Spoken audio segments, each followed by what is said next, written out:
Nastiest countries to deal with is Canada. You said you're stopping all trade discussions with Canada?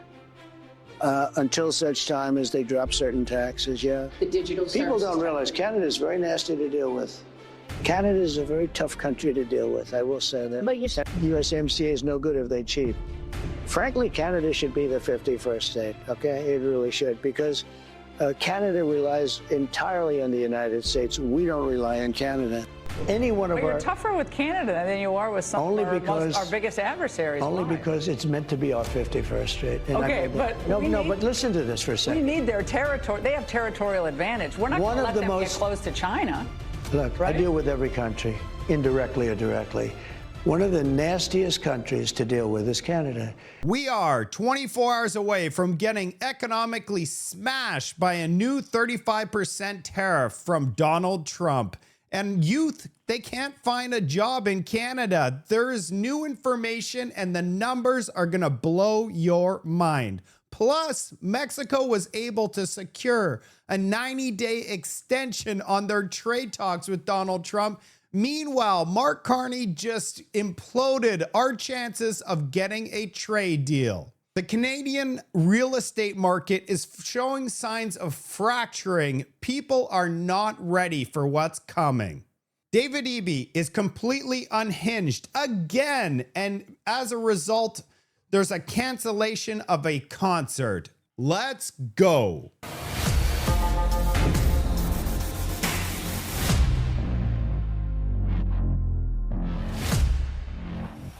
The youth unemployment rate in Canada is exploding. Check out this new CBC report today. Southern Ontario is gearing up for the Canadian National Exhibition next month. This will be the 145th edition of the CNE, and it runs a little more than 2 weeks. But there is another number attached to the event.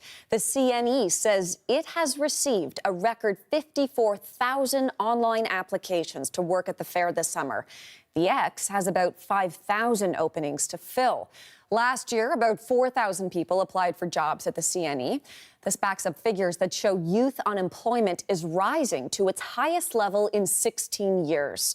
So to help us understand the challenges faced by youth, let's bring in Jermaine L. Murray. Doesn't render a lot of hope about the current situation. It's a crazy market out there. When I speak with people all the time, we make the joke that it resembles the Hunger Games more than a traditional job market, but it is super competitive. It is super cutthroat, and it is wholly in favor of the employers. In favor of the employers. And we do know that the youth unemployment rate, it's currently at its highest it's been since the mid-90s.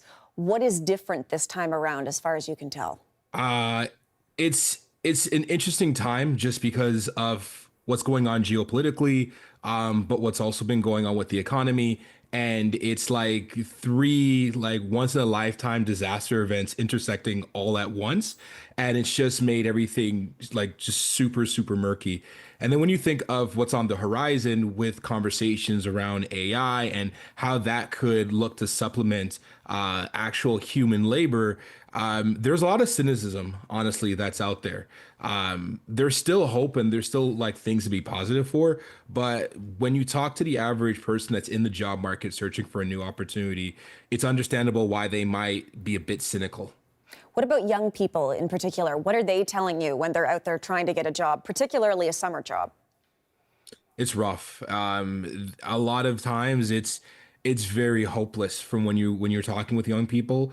And I think the most frustrating thing is that they've done everything quote unquote right. Every single piece of advice that they've been given or that they could find in order to how to stand out in this job market. A lot of them have been applying it successfully, and they're not getting the results or the returns that you would expect from that kind of expenditure of energy. And so there is a lot of frustration. There are a lot of people starting to question themselves. It's almost like the market's gaslighting them and saying you're doing all these things wrong, but not revealing what it is that they were doing wrong or what it is that they're even doing right. So I keep using the word cynical because, when I think about this. What are they doing wrong? If you voted for the Liberal Party, you deserve all of the unemployment that you're receiving right now. This is incomprehensible. These youth have no chance. I'm a data guy, so I love showing some data. We got this new chart. Newcomers are more likely than others to be unemployed across all working ages. All working ages.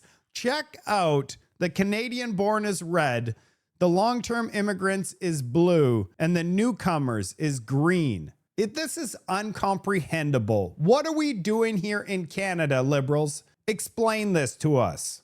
We just got this new one from CMHC, Annual Housing Starts Actual CMHC Forecast. They promised us 4.5 million homes. They said absolutely going to build homes. We're going to make manufactured homes. We're going to do this. We're going to do that. Well, today we find out that they're completely off target. Of course, wouldn't be surprised. Are you surprised? I'm not surprised. But if you look at 2021, it's down year over year and nothing is improving. And now CMHC, which is a government agency, has shown in this chart that we're only going downhill from here. And if we look at 2027, 220,000 homes, if we times that by 7 years, so we put it out to 7 years, that's only 1.5 million homes. That means in a decade, we are a fraction of their 4.5 million homes. Yet people still voted for the Liberals thinking they're going to get her done. We're moving on to CBC. They've completely lost their minds. They have no idea what they're talking about. Mexico had a meeting with Donald Trump this morning. Check out the CBC headline. Morning that Trump is going to be speaking to the Mexican president, equally a North American trading partner, albeit one that did not put counter tariffs in place. We've had no mention of a direct call with Mark Carney, though. It all whiffs of another attempt by Trump to negotiate in public, to cajole, to intimidate, to bully. Yesterday afternoon, he was out destabilizing Canada's economic harm calculations with these new national security tariffs on copper and a change to the de minimis rules for the customs duties on incoming small packages. So far, Canadian officials have been keeping their own counsel. We know, though, how frustrated they have been. They want to be in a more traditional negotiation, making serious proposals and counter proposals towards some kind of a substantive, durable agreement. Obviously, that is not what is happening right now. None of the apparent deals that Trump has made with any of the countries involved has been put on paper or signed yet, which makes the planned signing ceremony that's now showing up on the White House agenda for later on this afternoon perhaps all the more dramatic for the cameras. Are you kidding me right now? Donald Trump is old school. What he does is he shakes someone's hand and says, deal is done. The Liberals, they don't know how to negotiate. We have this economic genius that's not so much of a genius. When we're talking about Donald Trump, think old school. We're going to get a deal done, but respect me. If you don't respect me, the deal is off. That leads me to Mexico. We got some breaking news. Donald Trump told countries not to retaliate against his tariffs. And as a result, Mexico had a phone call conversation with Donald Trump this morning. And Donald Trump doesn't see Mexico as a hostile country. And as a result, they actually agreed on a 90-day pause from the August 1st deadline. Are you kidding me? What about Canada? What about our economic genius? Mexico gets a 90-day pause. Additionally, Mexico has agreed to immediately terminate its non-tariff trade barrier. So they actually gave concessions for this as well. What is our economic genius gonna do now?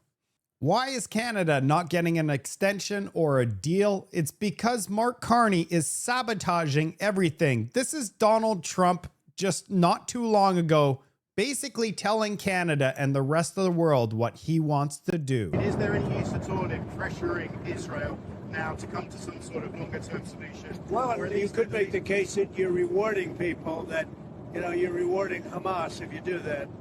And I don't think they should be rewarded. So I'm not in that camp, to be honest. We'll let you know where we are, but I am not in that camp. Mr. President, because if you do that, you really are rewarding Hamas and I'm not about to do that. He says if you give statehood to Palestine, you're rewarding Hamas. That is what he said. So you would think that Mark Carney would call the United States and say, hey, we're going to be doing something like this. Nope, he doesn't call the United States because they've broken off all trade talks. We find this out because of what's actually happening in front of our eyes. Here's Mark Carney's announcement he made yesterday. For the reasons I cited earlier, Canada intends to recognize the state of Palestine at the 80th session of the United Nations General Assembly in September 2025.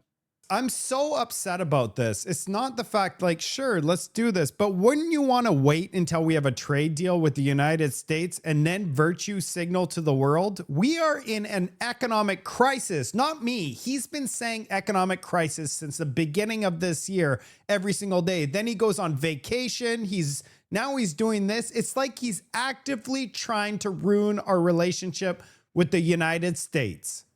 I don't always agree with Jason Kenney, but today's a new day. Negotiations with the U.S. somewhat successfully when we talk about the United Kingdom, who have done the same, in terms of announcing the intention to recognize Palestinian statehood. So what do you make of those remarks from the U.S. president ahead of this August 1st deadline about Palestinian statehood factoring into trade negotiations with Canada? Well, first, I just have to say, for the record, I disagree with the Prime Minister's announcement because I think it effectively rewards Hamas for its massacre. But having said that, There you go. He disagrees because he listened to Donald Trump. Why can't we have a government that listens to Donald Trump? Why? Why can't we get an actual group of people that wants the best for all of you? And here's Donald Trump's social media post. Wow, Canada has announced that it is backing statehood for Palestine. That will make it very hard for us to make a trade deal with them. Oh, Canada. But don't worry, Mark Carney has a plan. He's going to offer all of you $100 for 4 strip loins. What a deal. Now this chart's going to blow your mind. We got China. We got Canada. If we removed Canada, within months, China would make up the difference. So why are we imposing all these taxes and crushing us and changing our way of life? When you take a look at this chart, it makes 0 sense. And here is the craziest housing shortage I've ever seen in my life. The Greater Toronto area is all green. Go ahead and buy a house, but watch out. Tomorrow, it might be worth half the price.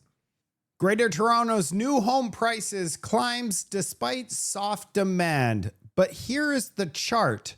Do you actually believe this thing's going to turn around and head straight back up? Or are we going to continue to head down? I showed you the listings. Let's move on to Greater Vancouver, or just Vancouver. 2015, $4 million. 2025, $3.95 million sold. Are you kidding me? It's cheaper 10 years later? How about this Surrey home? $2.35 million in 2022. Today, it just sold for $1.825 million. So what does it look like across Canada? We have officially gone back in time to February of 2021, where prices today, June of 2025, is $688,600. Will this price remain the same, go up, or head even further down?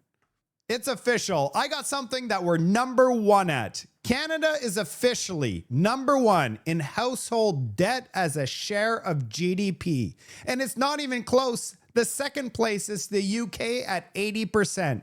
Canada is at 103%.